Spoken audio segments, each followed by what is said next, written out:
boleh. Ini jelas, apalagi dia panitia, dia adalah LOC.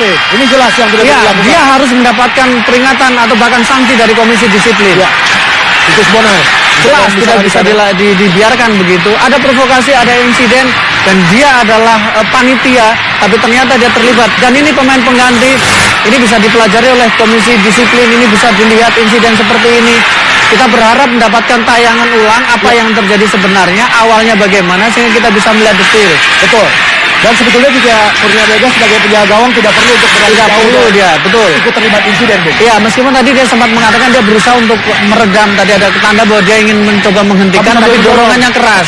Iya, betul. Memang dia kapten tim, tapi tidak bisa kemudian dia melakukan hal yang juga cukup keras. Betul. Meredam sambil mendorong itu yang tidak boleh dilakukan, Betul. Bung. Kita masih harus melihat, kita berharap ada tayangan sehingga bisa detail.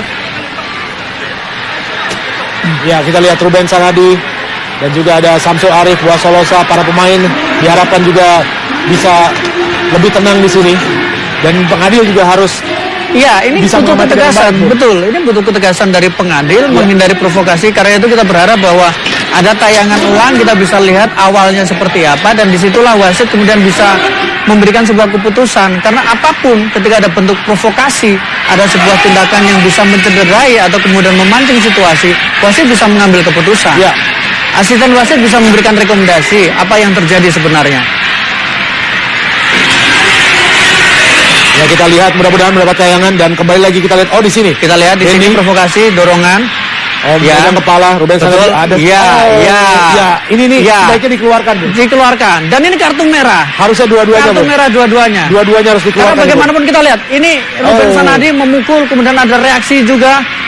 Dan jelas, nah ini juga. Ini keterlaluan, ini sangat-sangat tidak layak untuk ditonton. Dan itu ada yang memukul juga, Bung. Betul, kita lihat di sana. dari belakang. Ini LOC, betul. Dan beruntungnya Kurnia Mega tidak melakukan reaksi, dan kembali tadi Kurnia Mega berlari dan ada insiden kembali, Bung. Iya, saya berpikir harusnya asisten wasit kemudian berbicara kepada wasit tengah untuk memberitahukan apa insiden yang terjadi. Karena yang terdekat adalah asisten wasit. Ya. Asisten wasit adalah berdiri di posisi paling belakang dan insiden itu ada di belakang. Jadi asisten wasit bisa memberikan rekomendasi kepada wasit apa yang terjadi. Wasit kemudian bisa memberikan kartu. Tayangan ulang jelas, betul. Ya. Tayangan ulang sangat jelas. Kemudian ini juga kalau kemudian wasit lalai, Komdis bisa memanggil wasit, bisa memanggil pemain yang bersangkutan. Jangan hanya pemain yang kemudian diberikan sanksi, tetapi wasit yang berada di lapangan, asisten wasit, pengawas pertandingan, panitia pertandingan juga harus segera dipanggil oleh komisi disiplin. Betul. Meskipun ujung-ujungnya para pemain atau Ruben Sanadi dan juga kita lihat Dendi dalam kondisi damai, tapi apa yang mereka lakukan tadi harusnya sudah mendapatkan kartu merah. Damai itu persoalan lain, saya pikir. Betul. Damai itu persoalan lain, tapi kemudian kita lihat di sini Ruben Sanadi dari tadi cukup keras. Iya. Tapi kemudian di sini ada provokasi. Awalnya biasa, saya pikir provokasi biasa. Cuman kita tidak tahu apa yang dilakukan, apa yang disampaikan oleh Dendi. Tapi ada pukulan di sini, kartu merah, dan ini reaksinya sudah seperti orang mau gulat, seperti mau petinju. Betul. Berlebihan. Komisi disiplin harus mengambil tindakan. Dua-duanya harus mendapatkan hukuman langsung dari wasit di lapangan agar pertandingan kembali berjalan kondusif di sini. Dan wasit juga harus, saya pikir memang harus mendapatkan perhatian. Asisten wasit bisa memberikan rekomendasi, dia bisa bertanya kepada asisten wasit untuk kemudian apa yang terjadi, dan disitulah keputusan diambil. Ya, jika kita bisa dikatakan berkaca kepada liga-liga tinggi di Eropa itu sudah jelas ya, Bung Maruf. Betul. Dan diskusinya memang ketika wasit tidak melihat, dia akan berbicara kepada asisten wasit. Asisten wasit kemudian mengeluarkan rekomendasi. Karena kalau kita lihat insidennya, kalau kemudian di posisi kanan, maka itu dekat dengan asisten wasit. Ya. Dan disinilah, atau kemudian ofisial keempat yang memberikan rekomendasi kepada wasit, atau wasit bertanya pada ofisial keempat. Betul. Tidak bisa kemudian ini dibiarkan begitu saja.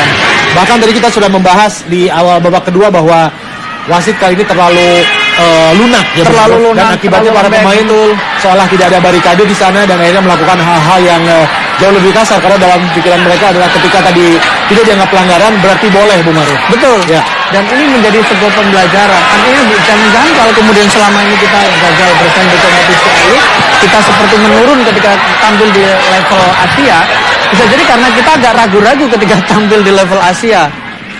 Jadi ini saya pikir wasit harus berdiskusi dengan asisten wasit, dengan ofisial keempat, kemudian mengambil sebuah keputusan, dan kartu saya pikir layak diberikan.